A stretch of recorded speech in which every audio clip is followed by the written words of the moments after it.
Welcome to First Things First. I'm Jenna Wolfe. That's the Hall of Famer Cris Carter. That is Nick Wright. It is hump day, people. Let's get it together. It's Wednesday. Good morning. Good to see you, Jenna Wolfe. Let's do it. Let's do some show. We got a lot to talk about. I just was a solid point. I pointed with authority there. That's how my dad taught me to do it. Carson Wentz might be out longer than we thought. Kyle Kuzma thinks LeBron and the Lakers are underrated. And the Patriots, they just want to win. And that's where we start today with Tom Brady and those Patriots. Brady will make his preseason debut Thursday against the Eagles. Last time he played a game of football, it was against the Eagles. It was the Super Bowl. Spoiler alert, the Eagles won. Lots of questions after that loss for the Patriots about whether Brady would return for his 19th season. One of the reasons why, well, he's 41. Another reason, well, his relationship with Bill Belichick. But Brady says, don't worry about that.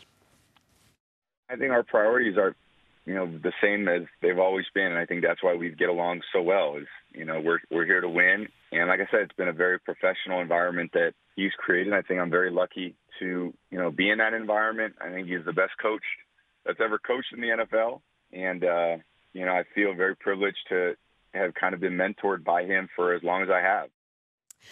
Well, that's nice to hear, considering all the little rumblings we've heard this offseason about their relationship. See, what would prevent the Patriots from getting back to the Super Bowl at this point? Well, I think first things first, we should talk about the relationship that they do have, because there's only a few people who really know about their relationship, and I would say all the rest of it is just a bunch of just media hype, trying to get some insight and just trying to say things from a sensationalism standpoint because maybe they don't understand the relationship. Tom Brady said a couple very, very critical things. And I haven't really heard him say this about many people. He says this about Tom House. Well, first of all, I'll tell about his dad, how his dad was his role model and everything, and how important he is in his life. He talks about Tom House, how he really changed his throwing motion to be the Tom Brady who he is now and how much respect for him. He talks about his trainer, how much he's changed his thinking and eating and how it's changed his whole career. And he talked about Bill Belichick and him mentoring him. He didn't say coaching. He said he's one of the greatest coaches ever, but he said him mentoring him. Now, Bill Belichick doesn't do that, but for a few people. And Tom Brady is one of the fortunate ones. Like Bill Belichick, he showed up to Randy Moss's Hall of Fame ceremony, surprised Randy. Randy was overcome and even cried, afterwards, because he was really shocked that they came. And Belichick mentioned when he talked about that when he was back at the facility that there's only so much time, that you can only have so many relationships with a select few guys. Speaking to that point, to where it goes beyond coach-player, he said Randy was one of those guys he had that special relationship with. Tom, obviously, another one of them. And Bill has given Tom the ultimate authority from a player as far as running meetings, saying things to coaches, changing plays. Like what he's been able to do, they've been able to do together. It's been a phenomenal relationship. I've said this all along when people would come. We'd have a report, and I'd say, listen, this relationship is a great relationship between two tremendous competitive people. And it's worked for them. We try to tear it down, but I think that's the most important thing. As long as they're on the same page, and it is about winning. Tom knows I'm not going to select the players. I'm not going to be able to determine how much money they're going to make. And Bill's going to do things a certain way. This is his team, and I'm glad to be a part of it. And that's how they're going to win. If anybody ever comes between that relationship, I believe that will affect them even in a bigger way than anything we've ever seen out of New England, compared to a player being let go, a player being traded, a player being benched. That relationship right there, every time, if they stay together, they got a chance to win every game. And it's only because of those two that the Patriots, as presently constituted, are in the Super Bowl conversation, the Super Bowl favorites. To circle back to Jenna's question, there was a period of time when they won their first 3 Super Bowls.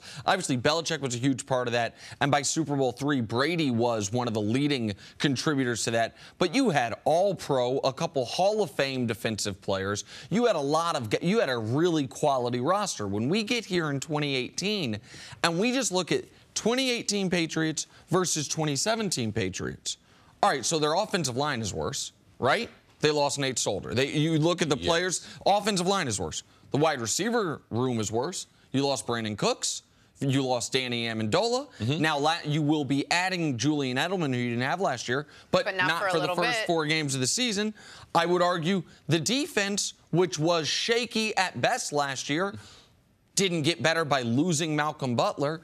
And let's not forget that at this moment last year, the single best quarterback room was in New England. We learned by midway point through the season, the Patriots didn't have 1 starting quarterback on the roster. They didn't have 2. They started the year with 3. Jacoby Brissett might not be a super high-quality starting quarterback, but he showed he could start games in Indy.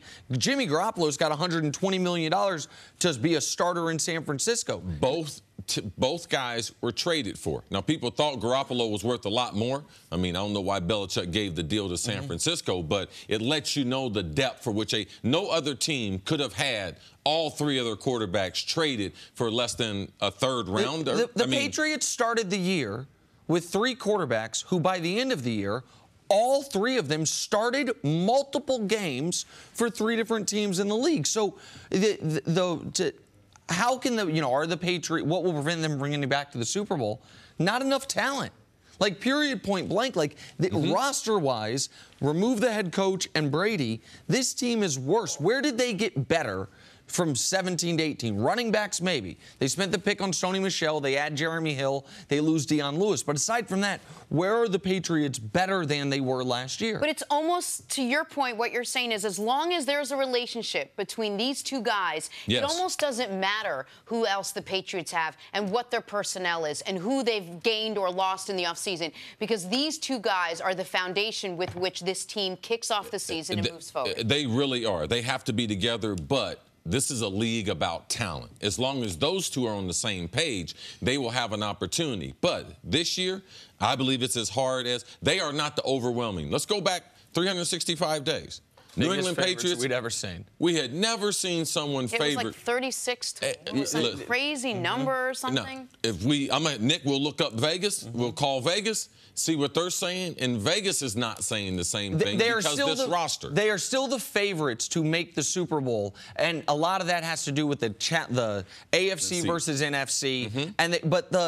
See, you've talked a lot about that. One of the things players on the Patriots, remove Tom Brady, that rubs them the wrong way about what shows like this do is we act too often like Tom Brady and Belichick and 52 guys off the street could do what they do. That's what they hate. That we don't give the other players. They don't care if you call them the evil empire. They don't call them cheaters and everything. They don't even care about that kind of stuff. But this rubs them the wrong way. And so what I'm saying here is actually going against that. I am trying to give credit to how important the other guys on the roster are. And while they were awesome last year, they lost their first game of the year to the Kansas City Chiefs. They nearly lost that game to the Steelers, and we saw them have to fight and claw to beat the Jags in the AFC Championship game, and then they lost the Super Bowl. And I don't look at this team and say, you got better by losing Nate Solder. You got better by trading Brandon Cooks away. You got better by losing Malcolm Butler and Danny Amendola. Like, this is not me coming on TV saying the Pats, they're finished, the run is over. But it is saying they are not in the giant pole position they were last year. When going into the season, as you mentioned, they were the biggest preseason favorite. The discussion last year was, can they go undefeated? Right? Remember that? It was, can they go undefeated? Because they had spent, you looked at them last year, you said, oh, they added Brandon Cooks. They added this talent. They went all in on the season. Yeah, I believe they're going to miss Malcolm Butler. And I know in 4 seasons, Malcolm Butler with Bill Belichick, he won them 1 Super Bowl. This is what I can guarantee you. Whoever plays that position, they are not going to win them 1 Super Bowl single-handedly the way Butler did. And I believe the thing people aren't talking about is Matt Patricia. 14 years of service to Bill Belichick. You got a lot of football intel. He's a good teacher of the game of football. And I believe when you try to replace him, you do lose something. Now, they brought Josh McDaniel back, so they get the whammy on both sides. Offense and defensive coordinator, but Matt Patricia's ability to teach Bill Belichick's brand of football, I believe, will affect a defense that doesn't have a lot of talent. And last season, the reason why they lost the Super Bowl was because of that bad defense. All right, let's take a break there. Coming up, still more football. The team the Patriots face, the Eagles. Carson Wentz breaking some news about his status for Week 1. Are the Super Bowl champs in trouble already? That's next. This is First Things First. Moving on, the Eagles travel to New England to face the Patriots Thursday night, and they will do so without Carson Wentz. Preseason wasn't his plan. Regular season was his plan. Week 1 was the target date for his return after recovering from that torn ACL and LCL. But the Birds have held him back recently. He hasn't participated in 11-on-11 drills in weeks, and he has yet to be cleared for contact. Now Wentz is saying that it's going to be close for Week 1.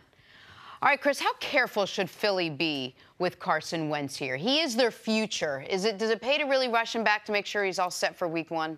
No, I don't think they're going to rush him back, but I think that it is on the board, especially when you have someone like Nick Foles. It's easy to err on the side of, we'll take some time to start him. I think he'll be there week number 1, but you have to look at their schedule. It's always a big night when you're the defending champ playing on that Thursday night, kicking off the season. But then their schedule after that is they go to Tampa Bay, Indy, and at Tennessee. Yep. I don't believe that to be the most important part of their schedule. Now, they got a brutal schedule.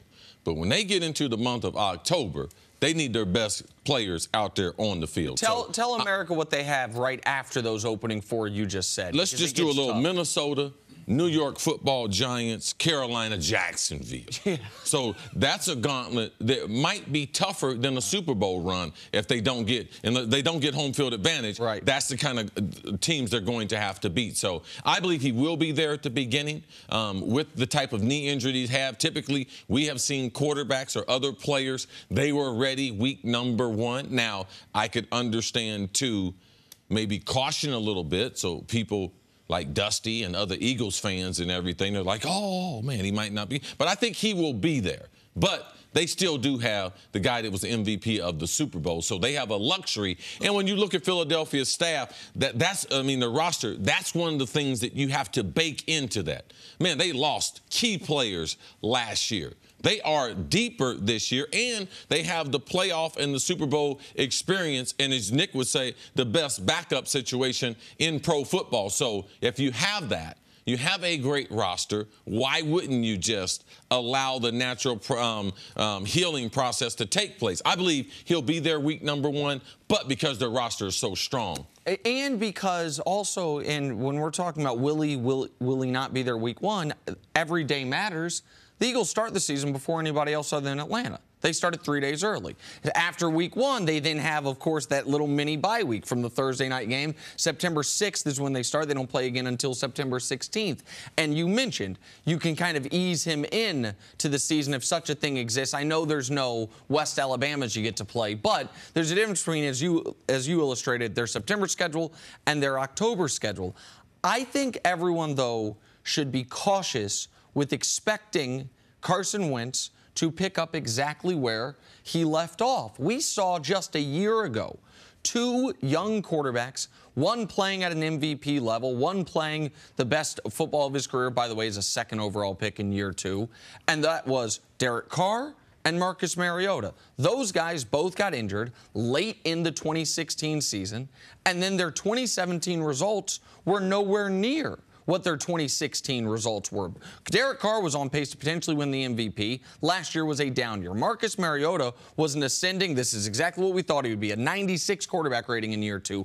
Last year, he was nothing close to that. Now, even if you don't think Carson Wentz is going to have that type of regression, even if you think Carson Wentz is a higher caliber talent than either of those guys. Most people do. Right, which I think most people do, and I think he illustrated it last year. Last year, Wentz played better than either of those guys have ever played in their careers. So even if you just bake in a little bit of regression, which I think is fair, most guys don't do what Aaron Rodgers did, which is at age 30, get injured, and then at age 31 have arguably the greatest season of his career. Like most guys, Brady, the year after the injury was a down year in comparison, and then he got back to being Tom Brady. Would you call it regression, though? Could you account for, I don't know, some sort of adjustment period, a little bit of rust coming off the injury you had to just get thrown back in? Would it take a couple games for him to get his timing, the rhythm back, the relationship with the receivers? Does that factor in at all? Carson Wentz is a superstar. All right, he's going to be a superstar, and I believe he'll be a superstar in week number 1. I mean, he is a horse. He is a great athlete, and he has the type of offensive weapons around him and the protection, so the confidence in the offensive line.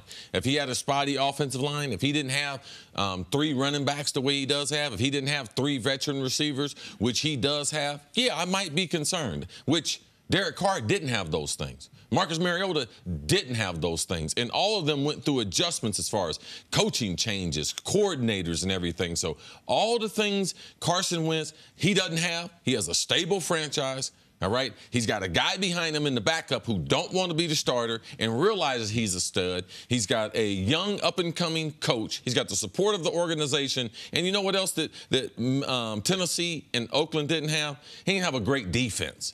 So he can sit back, he can hand the ball off, he can come back gradually. They can expand this offense as time seems fit, but I believe that's going to be week number 1. Carson Wentz is going to be a superstar and continue to be a superstar in this league for a long time. So you're of the belief he's going to have more the trajectory of a guy like Drew Brees, who the year after his major injury had the best year of his career up to that point. We don't have any evidence that we could present to people to say that Carson Wentz, the reason why he's going to go backwards. All right? He doesn't have the support in cast. He doesn't have the organizational support. Like, he's going to rush himself back. No. Doesn't have a defense who's going to get turnovers and short fields to play on. No, we don't see those types of things. So why would we expect him to go backwards? I haven't seen anything or any really concrete thing to make me think that, oh, he's going to go back. No, I don't see that. Listen, and I'm not assigning it to him. I do think when you haven't seen a guy play since injury, I think all you can do is take historical examples of it. And there are Odell Beckham. Okay. Watch how he's going to go backwards.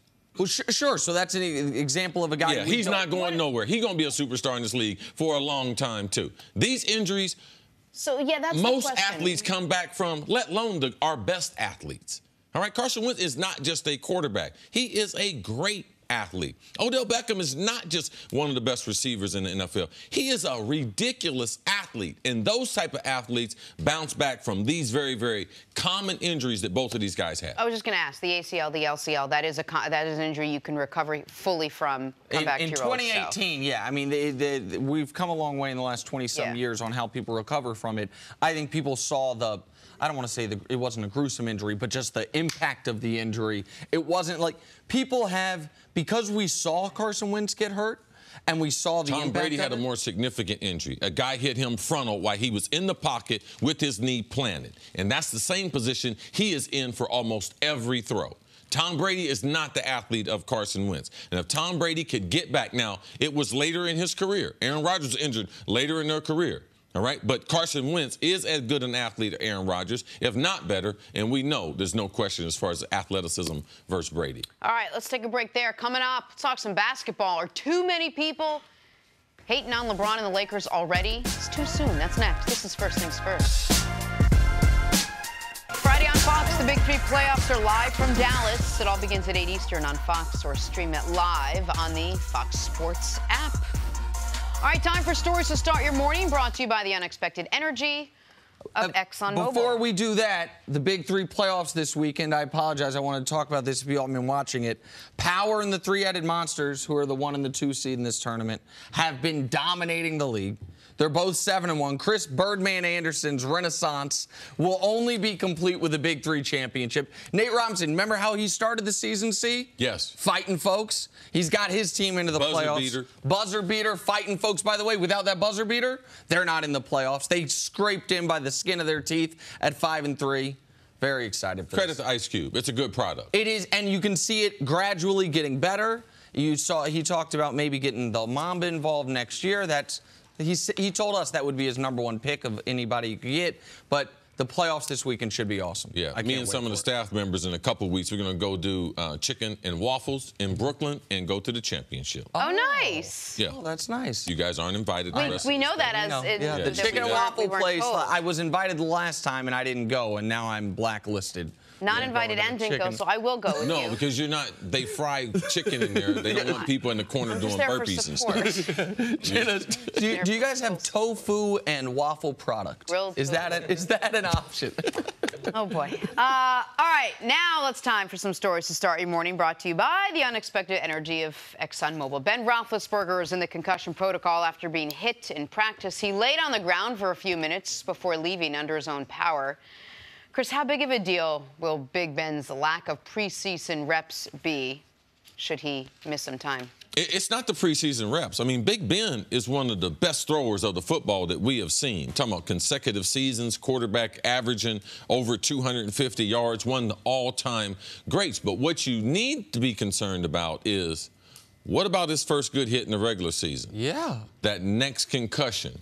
How long does that take him from being out? Because now the way they chart him, it's not the same as it used to be. Everyone knows about this. And soon as he get hit, soon as he's dazed and everything, like Ben came into training camp in some of the best shape that we've seen him come in, and that's a good sign. I don't believe this absence will hurt him. Antonio missed some time last week. He's back. Ben will be back in a short period of time. But it's the potential. Once you have, all concussions matter, obviously. All of them are scary.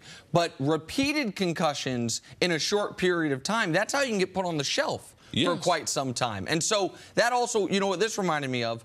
I mean, this is what, when we were kind of poking fun at the Todd Haley-Greg Williams dispute, this is one of the things Todd Haley's talking about when he says good teams don't touch the quarterback. Like, you got to be careful with your quarterback in training camp, man. Like, Big Ben's now got his first concussion of the year, hopefully his only concussion of the year, but it's obviously something to monitor. All right, after a brawl this past weekend, tempers flared again in Gents Washington joint practice. Safety DJ Swearinger faked a punch at his former teammate Terrell Pryor. Pryor, despite wearing a helmet, he flinched. Cece, what are your thoughts on flinching?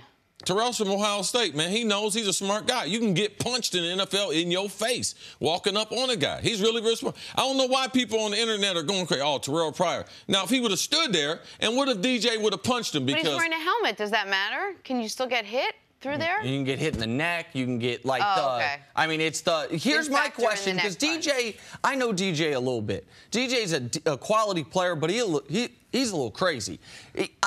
I wouldn't have blamed Terrell Pryor if he sees him rear back. If he doesn't know DJ's not going to swing. No, but he had the football in his hand. He's sitting there messing around. He shouldn't even have intersected with DJ. He should have kept walking straight, because in the league, man, you can get fired on. I've seen many guys get punched. Helmet on, helmet off, just like that with a left hand. So Terrell Pryor did the wrong thing by even going over there. And Bill Walsh's theory, there's 5 crazy guys on each roster. DJ Swearinger, holla, holla. He's 1 through 5. Yes. All right, moving on. All eyes are on Aaron Rodgers' newest weapon at Packers training camp, tight end Jimmy Graham. Graham will have to carry a lot of the receiving load for Green Bay with Jordy Nelson no longer there. Rodgers said that the two are getting on the same page. Cece, how important is Jimmy Graham to the Packers' success on offense? Yeah, I think we'll start to see the Jimmy Graham that we saw when he played with the New Orleans Saints, where they dominated. And he also played wide receiver. They split him out wide. I believe Aaron Rodgers and his ability to call any play at any part in the field. If Aaron says they're on the same page, watch for big things from Jimmy Graham coming out of the pack this year. And while I don't think Jimmy Graham's going to lead tight ends in receiving yards, he might be my bet to lead tight ends in receiving touchdowns, because the jump ball in the end zone, when you have a quarterback that can place the ball as well as Aaron Rodgers and an athlete as big and tall as Jimmy Graham, it's unguardable. And a questionable running game. Absolutely right. Like, that is, he will have a lot of impact, but once they get inside the 5-yard line, when's the last time Aaron Rodgers had a guy like Martellus Bennett? For a year? Not the athlete. A guy that he could just throw the ball up to that. Jermichael Finley was pretty good. Jermichael Finley for the neck injury. Yep. All right, finally, in the least surprising news ever, Lane Johnson is chirping about the Patriots again.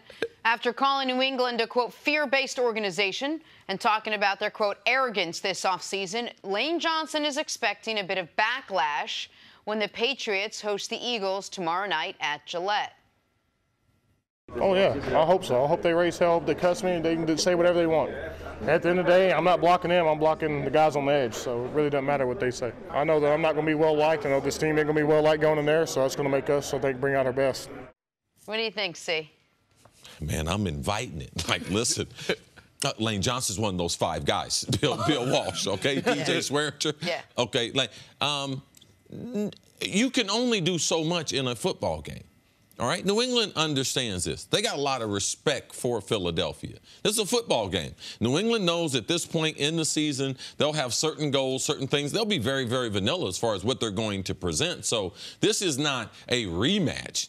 We have to see them during the regular season. But it will be not your regular exhibition game in the summer. The heat will be turned up a little bit, but I think the Patriots, they will take out their frustration on other players. I don't think it will be Lane. Do you think, is Lane a good enough, we know he's a good player. Is he a good enough player that he's not putting himself in a tougher position with, I love the talking. Or his teammates. But I want to talk about him specifically. Like, is he putting himself in a tougher position going into this year with all the chirping he's been doing? No. No, he's a great player. I mean, what are you going to do? I mean, what are you going to do? He can move you where he wants to move you. And they have skilled players. We talked about their roster, their depth. And he's got his boy back, Jason Peters, at the left tackle. They're the only team in football that has 2 left tackles. All right? That's how good Lane is. And when you are a good player, you know, it's not bragging if you can do it. And he's a guy who can back it all up. But what about when I say other players, I meant, does that mean other players become targets for the Patriots to go after, maybe that are not in one stuck position, but could that possibly lead to escalating tension? Well, this is if you decide to go after their front line, say it was possible. It's only a slim chance, but if it was possible, who do you go after? You go after the guy with the mummers parade, the guy that led with the outfit. You go after Jason Kelce. You go after one of the meanest dudes in the NFL, left tackle, Jason Peters, and then you go after his young understudy in Lane. They got a mean. Brandon Brooks is a guard who's I ain't even got to him yet. Like, those are not the guys you want to go after. They don't talk a lot. Lane does, but they could back it up. And here's the other thing that I would say is, because even if you're talking about more the the skill position guys, stuff like that, that's not who the Patriots are not a team that are, while their fans might want to do it themselves, the Patriots are not a team that going into a preseason game is going to cheap shot guys. Like, that is not what, there aren't many teams like that, if any, but certainly Bill Belichick is not going to allow this team to be like, hey, this is our chance to get the it would be back. Totally against what the Patriots do. I meant more so from a perspective of Lane Johnson is, you mentioned yesterday, we talked more about the Browns than any time in your memory of doing television. We talked more about this right tackle than any right tackle I ever remember. And some of that's just because he keeps talking. I love it. I feel like there is a spotlight on him, but he wants the spotlight on him. The first time we ever had him on the show, before he's a friend of the show, he's been on the show 3 or 4 times now, he came on wanting to say, I'm the best right tackle in the NFL. That was when the Eagles were like 5 games into the year. He was off a steroid suspension. Like, no, I'm the best right tackle in the NFL. So he's obviously not scared of it. It's just interesting to me, and to me at least, something to watch throughout the year. All right, let's talk a little basketball. When you're an NBA team and you win just 35 games, expectations for the following season better be higher. Otherwise, you're not getting the concept of competition. They should especially be higher when you had the best player possibly of all time, and we're talking Lakers and we're talking LeBron, and yet many still don't have the Lakers as a top 3 team in the West. Kyle Kuzma disagrees. He said, we are both definitely excited about the roster and the pieces that we have, and we think that a lot of people are underestimating us. I don't know why people kind of just rule us out because we are young, we are hungry, we are competitive. Anybody that watched us play last year, we were in a lot of games. Having one of the greatest players of all time is going to raise what we do, raise our level of focus and the team to a higher level.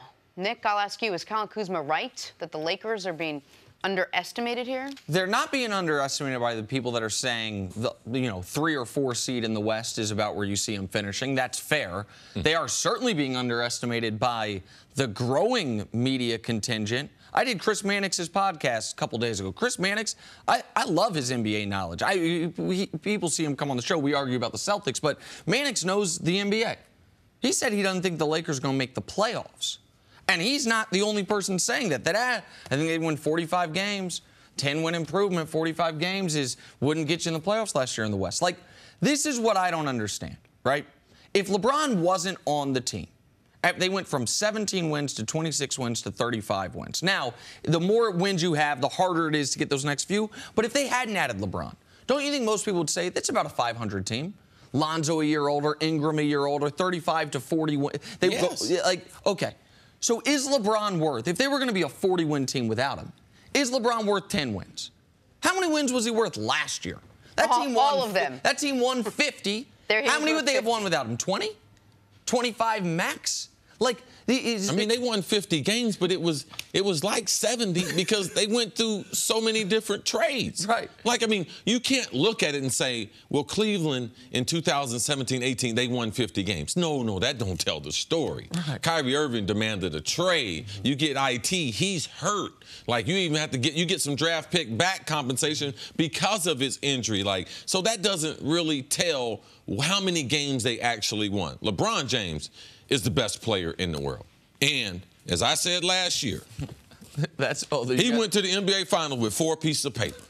And I got a lot of respect for Kevin Love and what he's accomplished in the league. But there is no one on Cleveland's roster that I want over who the Lakers have and the young players. And if LeBron played a different style, if LeBron was Kevin Durant, I would be like, I don't know if they can get to potentially 50 wins. What type of style do you mean? Yeah, if he was Steph Curry, I would say, because they do make players better, but no one makes players better than LeBron. Because LeBron's going to get you 28 with the Lakers, 28, 9, and 8. That's what he's going to get. But his ability to make other players better, especially on the offensive end, I think that's what makes him the best player in the world. No disrespect to Steph, no disrespect to KD, but that is the pool that LeBron, and let's not forget the team that he joined in Cleveland. Oh, man, that team was awful. Yeah. I mean, that was a really bad team. So I think as Kuz said, I think that people are underestimating what LeBron can do with this roster. But also don't underestimate something you brought up, which is the fact that these Kuzma and Ingram and Ball, they're going to be a year older. They're going to get better. And he's the most dynamic playmaker, and he's going to help showcase what they can do. Right, like those guys we would all expect improvement from. Like just like how with the Rockets, I said before the moment the season ended, they got a little bit worse because Chris Paul got a year older. Well, for the Sixers with all their young players, for the Celtics, by the way, with Tatum and Brown, for the Lakers, the moment the season ended, they got better because those players will improve. But there's it's a weird mental gymnastics people are doing because at the same time I hear people saying, don't know how good the Lakers are going to be. I hear people saying, watch out for the Pelicans. Why? Well, they got Anthony Davis could be league MVP. Okay, great. So could he. And you look at the roster. So the Pelicans lost Rondo. The Pelicans didn't bring back Cousins. It's so like Mirotic versus Ingram. Like Drew Holiday's a really good player, but like so I just don't.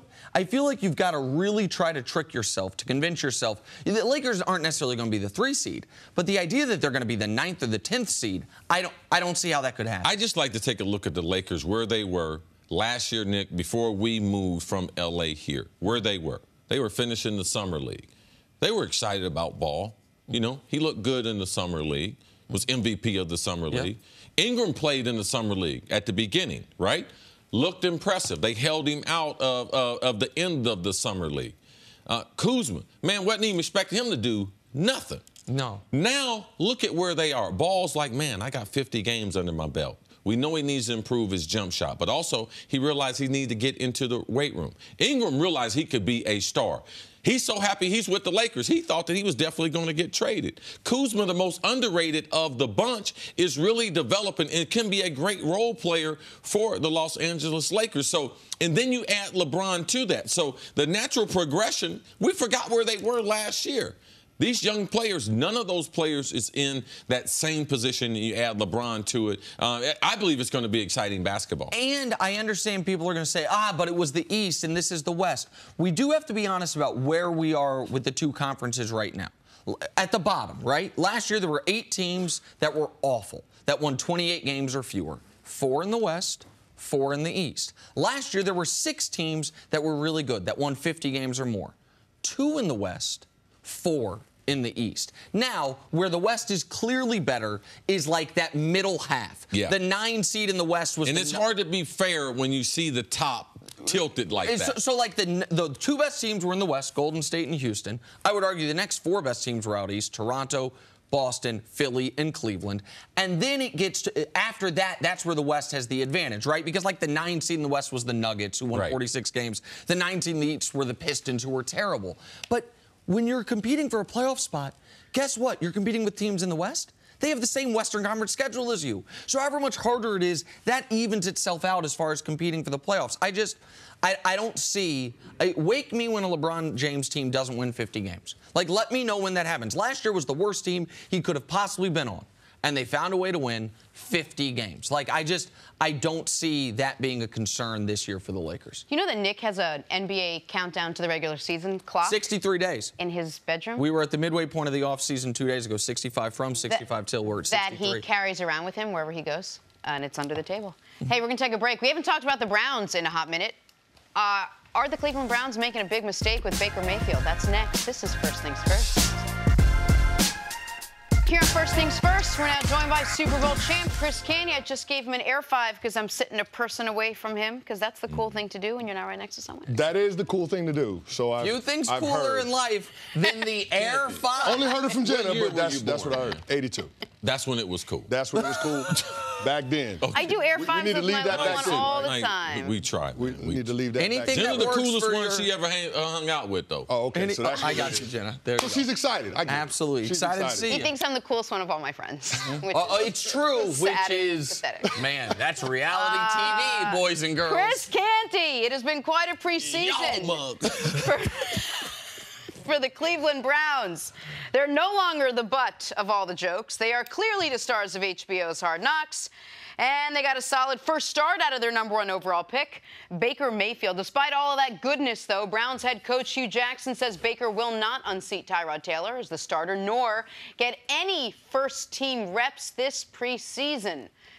Cris Canty, is there anything you think Baker Mayfield can do to convince Hugh Jackson that he should be the quarterback for the Browns? I don't think there's anything that Baker can do this preseason to convince Hugh, because when Hugh Jackson is looking at his football team, he's saying we're trying to change the culture more so than anything with the Cleveland Browns, and you need a quarterback that's going to be able to allow you to have some success, especially early on, right? They won in 31 in the last 2 years. So all the slogans, all the mantras throughout the offseason and in the training camp, they all ring hollow if you don't have winning to back some of that up. And I think Tyrod Taylor is the quarterback that gives them the best chance to win right now. Tyrod Taylor just has more answers for the looks that he's going to face from opposing defenses than Baker Mayfield, because he's seen more football. If you look at the first preseason game, Tyrod Taylor in those first 2 drives, he hit big plays on safety blitzes by Landon Collins of the New York Giants. He recognizes one-on-one coverage on the outside to Jarvis Landry on the first drive, hits him for a 30-yard gain. The second drive, he recognized another safety blitz.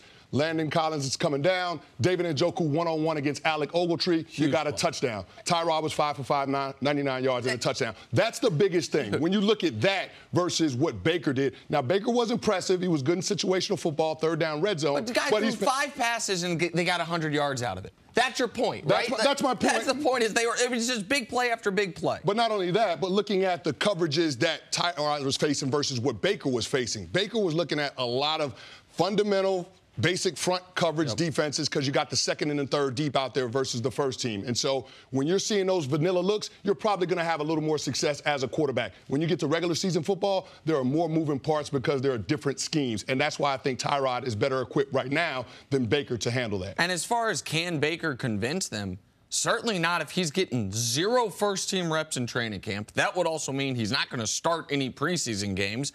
And then John Dorsey, he was asked, will Baker start this year? And he said, nope, not week 1, not week 9, not at all. Now, that could change. But if you are trying to close the door on him starting at all this season, then we can close the door on him starting in September. We might be able to close the door on him starting in October. And John Dorsey matters here.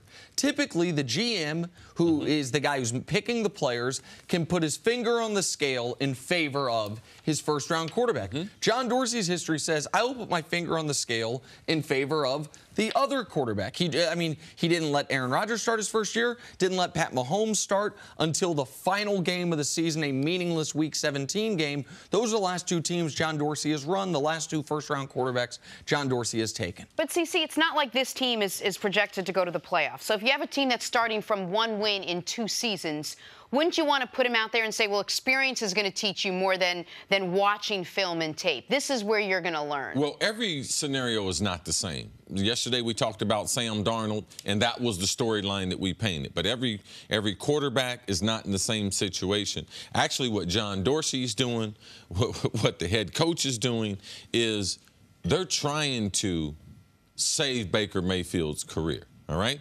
That's the reason why they traded for a quarterback. They thought they were going to be in the business for a quarterback. But they said, man, let's get one of these kids. Let's sit him behind a legitimate NFL starter, one of the rare quarterbacks, 12 quarterbacks last year led their teams to the playoff. Tyrod was one of those. No, there's nothing Baker's going to be able to do in training camp to be able to unseat Tyrod. They are helping Baker Mayfield. And as you mentioned, and you pointed out, you're the only person I heard to point out as far as what Dorsey's history is. That is what they're going to do. He's been successful at doing that. And last year, the reason why Mahomes played was because that was the first week that the Chiefs were out of the playoffs. No, they clinched the playoffs. And they gave him that extra one. Yeah, that's the first week that didn't matter. It didn't matter. So with his ability to be able to get him in there, to get him some reps, that's the only way that he played last year. I believe this is the right plan for Baker Mayfield. I believe at probably the 6-game, 8-game mark, we're going to have to reevaluate this. But I like what they're doing. Yeah, I like what the Cleveland Browns are doing. It feels like they're on their way. And listening and watching Hard Knocks last night, you heard Hugh Jackson talk to Baker Mayfield about learning the process. They were referring to Tyrod Taylor getting into the building early, getting that workout in before everybody else gets there. And he told him he didn't have a regimen. Exactly. Hugh Jackson asked him, well, why aren't you here early? Where's your early morning workout? Why aren't you studying tape early like Tyrod? That's the thing that Baker Mayfield has to figure out. And he's got a pro's pro in Tyrod Taylor that can show him the way. Now, in terms of a talent and being able to have those intangibles, you're hoping that Baker Mayfield has more of that than Tyrod Taylor. That's why they made him the #1 overall pick. But it's not for Baker Mayfield to step in right now and be their starting quarterback. And by the way, real quick, he just laughed that off, by the way. He almost didn't take Hugh Jackson seriously when he said, he's like, yeah.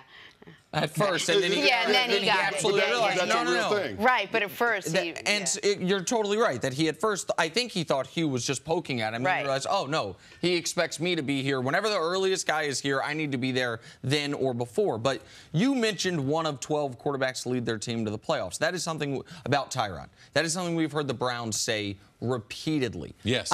We have sat here and said 5 or 6 wins be a great year for the Browns. It'd be a 5-win improvement or a 6-win improvement. I guarantee there are people in the Browns right now that think, man, our roster's as good as Buffalo's was last year. Like, it's happened. I think it was the Miami Dolphins go from 1-15 to 11-5. Oh, like we have seen that type of. We saw Jacksonville go from 3-13 to 10-6. They are in Cleveland. They're saying, how did the Browns get there? They had a good tight end, Charles Clay. We like Njoku more. Who is the Browns' #1 receiver? We like Jarvis Landry more. Yes. Who is the Browns' #1 pass rusher? We like Myles Garrett more. Like, let's see how good we can be. As odd as it sounds for us to be saying it, in that building, I'm sure they're saying, Baker's our future. Let's see if we can get to 8 wins with Tyrod Taylor. Let's see what it would take to be in the playoff hunt in November, which we haven't been in Cleveland in a decade. Like, that's where their head's at. And how much of this do you think is just reaction to years past, of making mistakes, of throwing maybe Manziel out there too early, of taking all their shiny new toys and just throwing them out there in front and saying, you know what, we're going to do this right this time. Yeah. Let's sit the guy, let's wait, let's do this the right way. It would be easy to say that, but you can't draw that conclusion because no one is there in the building. If you had the same people, then you'd be like, you know something, I'm not going to. Dorsey, this is what Dorsey has done. Now, and I believe also in conjunction with Hugh, Hugh's trying to buy himself another year. So it's Dorsey's plan. Hugh's trying to execute. It's not Hugh's plan. All right? Dorsey is running the personnel for the Cleveland Browns, and he has decided that Baker's going to stay. And Hugh is just endorsing that by every day reinforcing what the general manager's plan is going to be. And it helps to put a button on it that Tyrod is doing everything. Tyrod's giving them no exit plan. He is the first one in the building. He did go 5 for 5. He is being a leader on and off the field. Like it's not like, but Tyrod was awful in that first preseason game. Like, Tyrod's done everything they would ask him to do, everything they expected him to do. I have never been at a job that it was easy to get rid of the first person there every day. Everywhere I have been. Never seen it. That first person, they're going to have a job. Shout out Pepper. What? So, I mean, dumb people just don't show up early. Right, absolutely. Yeah, they show up like Nick. Wow. Of the three of us.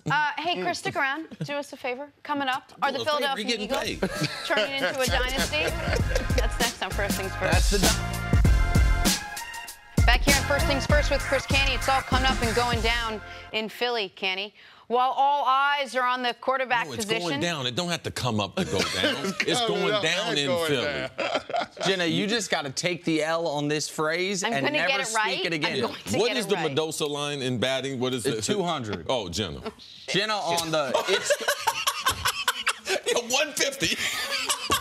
Wow. We want to know, let me start over. Wow. All eyes are on the quarterback position and whether Carson Wentz will be ready for week 1. Head coach Doug Peterson thinks that his Super Bowl winning team, the one many believe to be one of the best and deepest all-around teams, actually got better this offseason. Here's Coach Doug Peterson. Well, I think on paper, you look at the depth of where you know, at each position, the depth that we have. It's definitely the deepest roster in my 3 years here. It's really exciting because, you know, the hardest thing is you're going to have to cut good players, and you're going to have to cut players that are probably going to end up on rosters somewhere else. Chris, is it possible that the Eagles are actually better this season than that stacked team they had, that deep team at almost every position they had last year? Yeah, it's possible, and I think they actually are better. I don't think Doug Peterson is blowing smoke. This isn't coach speak. They are a better football team, personnel-wise, than the team that won the Super Bowl a year ago. When you look at the two deep, especially on the offensive and defensive lines, I think that's where the strength of this football team is. CC, you always talk about different teams matching up versus other personnel rosters, but you say the Eagles match up well against anybody because they have solid play on the offensive and defensive line. I was looking at the two deep on the offensive line. Those guys have 74 starts between them.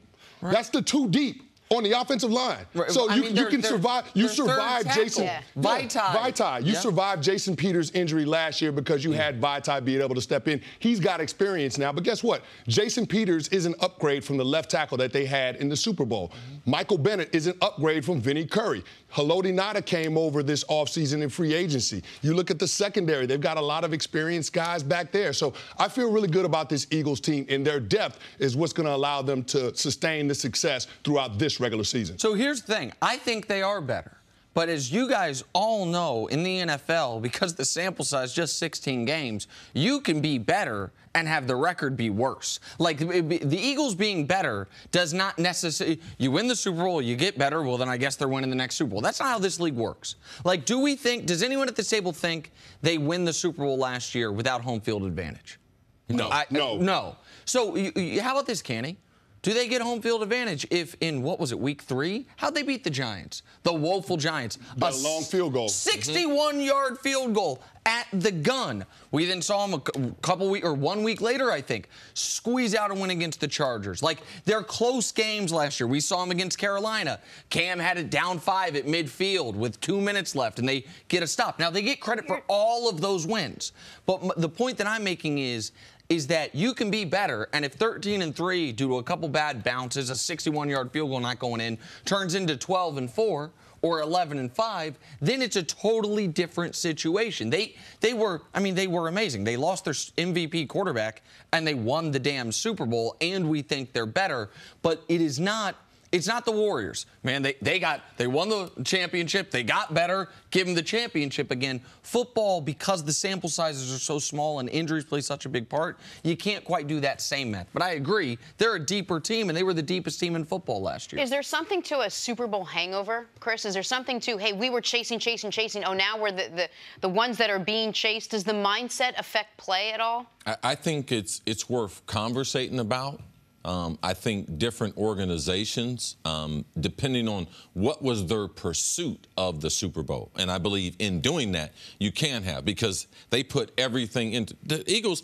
They didn't put everything into last year's Super Bowl. You know what they did? They put everything into building this roster. They put everything into supporting the head coach, all right? They support the quarterback. That's why they had a good backup. Now, once they got into the chase, then it was like, hey, man, we're here. Let's go ahead and win this. Let's get And then now once they saw that they won it and realized how many key players they could retain because of where they were with the salary cap and because their quarterback was on his first contract, now it's like, we can win a few of these. We looked at the beast, faced it, knocked it down in New England. So why wouldn't their goal be to win multiple Super Bowls? When you got players coming back in Jordan Hicks, their middle linebacker. You talk about those games that, yeah, but they didn't have these players. What about Darren Sproles? You add him. He's gone for the whole year. Okay, now he's going to be coming back. So I know this roster is better.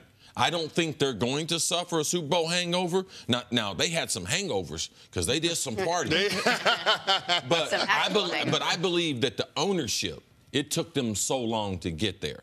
I believe that the head coach, he just getting his first taste. The quarterback, he ain't got no hangover because he didn't even get – he was at the party, but he was in the back trying to dance. So he was the designated driver. So I just believe that all those things lead to the Philadelphia Eagles being as hungry as any team that we've seen in pursuit of their second Super Bowl. And see, that's the difference to me with this Philadelphia Eagles team. I think that you have so many individuals that are part of this organization that are hungry. Don't forget about Howie Roseman. Remember when they brought in Chip Kelly, he was demoted. He wasn't in charge of personnel anymore. So he's now validated he can't as a decision maker. He wants to continue to win championships.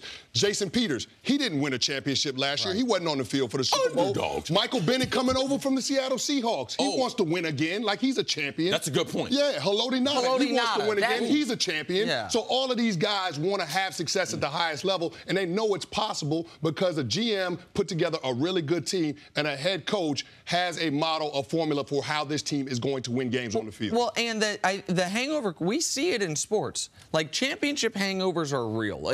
Pat Riley would call it the disease of war. It happened to us. It happened to the New York Giants in 2012. But the difference between us and the Philadelphia Eagles, they have a lot more depth than the Giants had. And the difference is, going into last year, who was the most popular player on the Eagles from a leadership reputation standpoint? Jason Peters. You saw it when he got injured. The entire team, they treated his injury the way you treat guys that suffer spinal cord injuries, where like the whole team comes over with support. It was a bad injury, it's a knee injury, but they weren't worried about his life. But it was because of who it was. He has a ring, but as you mentioned, like he doesn't have he's a champion in more in name than in actuality. And their quarterback, the best player on their team, he has the opposite of a hangover. He's got a chip on his shoulder because they're so deep.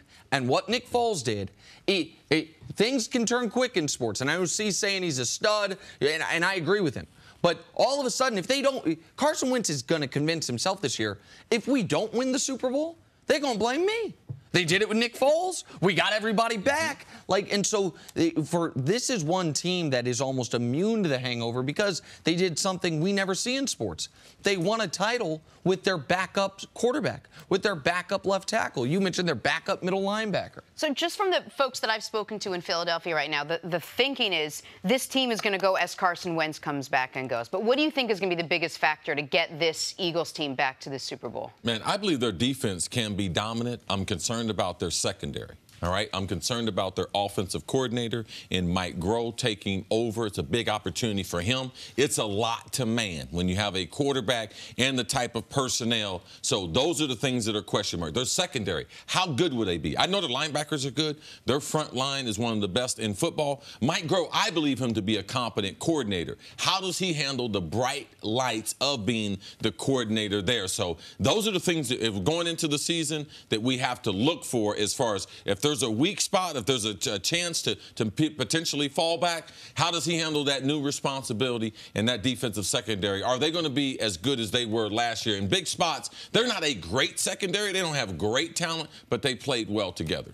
You agree? I agree with it. The secondary is going to be a product of how much pressure they can generate up front. But the fact that they have a 7 or 8 man rotation gives me confidence that that's going to be an opportunistic group, because those guys hunting the opposing quarterbacks, that's going to create opportunities for turnovers on the back end. If we're nitpicking as well, I'd monitor the injury to Alshon Jeffrey. Yeah, obviously they added Mike Wallace. We think he's an upgrade over Torrey Smith, but he's an older player. They lost the backup tight end, Trey Burton. Brent Selleck is gone now, but they got Dallas Goedert. Absolutely. So, like, if we're nitpicking, but that is how many teams we talk about across the league that would give their left arms for the Eagles wide receiving core? And I'm saying that's something to watch for. So that's a small one to just keep an eye on. Thank you for listening to the First Things First podcast. Remember, leave us a review and tell us what you think.